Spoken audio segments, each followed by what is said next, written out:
और सबसे भयानक दिक्कत होता है महिलाओं में, पता है क्या? किसी किसी महिलाओं का ये फॉलोपियन ट्यूब इतना पतला होता है कि स्पर्म वहां जा ही नहीं पाता है। तो जो 7 ml से कम स्पर्म रहेगा तो जइबे नहीं करेगा। जब भी बच्चे होते हैं तो उसके लिए कम से कम 7 ml स्पर्म का होना जरूरी है। क्यों बोले हैं 7 ml? तो देखिए भाई, उसका 70% तो ऐसे बर्बाद हो जा रहा है। जो गलत डायरेक्शन में गया और पता चला उस महीने में उस साइड में ओवम ही नहीं बन रहा था, तो उधर वाला बर्बाद हो जाएगा। जो सामने गया वो बर्बाद हो गया। जो एक जिधर स्पर्म में जो उधर गया बस वही ना होगा। मान लीजिए इस महीने इधर गया तो अगले महीने इधर जाना चाहिए, तो 70% स्पर्म तो ऐसे ही बर्बाद हो जाते हैं सब।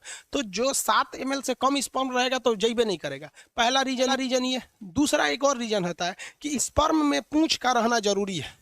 ये स्पर्म जो है ना, इसमें पूंछ का रहना जरूरी है, क्योंकि यही माइटोकांड्रिया होता है, यही स्पर्म को आगे ढकेलता है। किसी किसी पुरुष में स्पर्म तो बनते हैं लेकिन वो पूंछ नहीं बन पाता है। पूंछ नहीं बन पाएगा तो स्पर्म यूट्रस में ही रह जाता है। तो स्पर्म यूट्रस में रह जाएगा तो क्या बच्चा थोड़ी होगा? बच्चा के लिए फॉलोपियन ट्यूब में जाना चाहिए। तो दो गलती पुरुष में होती है। पुरुष का स्पर्म में यदि पूंछ नहीं रहेगा तो बच्चा नहीं होगा, या पुरुष के अंदर स्पर्म की मात्रा कम बनेगी तो भी बच्चा नहीं होगा।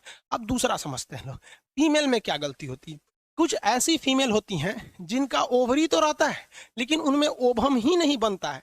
जब कभी ओवम नहीं बनेगा तो उसका मेंस्ट्रुएशन साइकिल, पीरियड्स नहीं आएंगे। अब पीरियड्स पे चर्चा करते हैं और ये भी बताएंगे आपको कि पीरियड मतलब कब स्पर्म, कब बच्चे नहीं जन्म ले सकते हैं। मतलब एक होता है ना कि सेफ पीरियड बोलते हैं, उस दौरान अगर स्पर्म आया भी तो बच्चे नहीं होंगे, वो आगे बताएंगे अभी।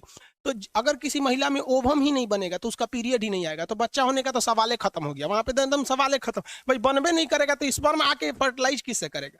या फिर कुछ ऐसी महिला होती है जिनमें बड़ी कम बनता है, तो जब कम बनेगा तो उसमें भी दिक्कत है।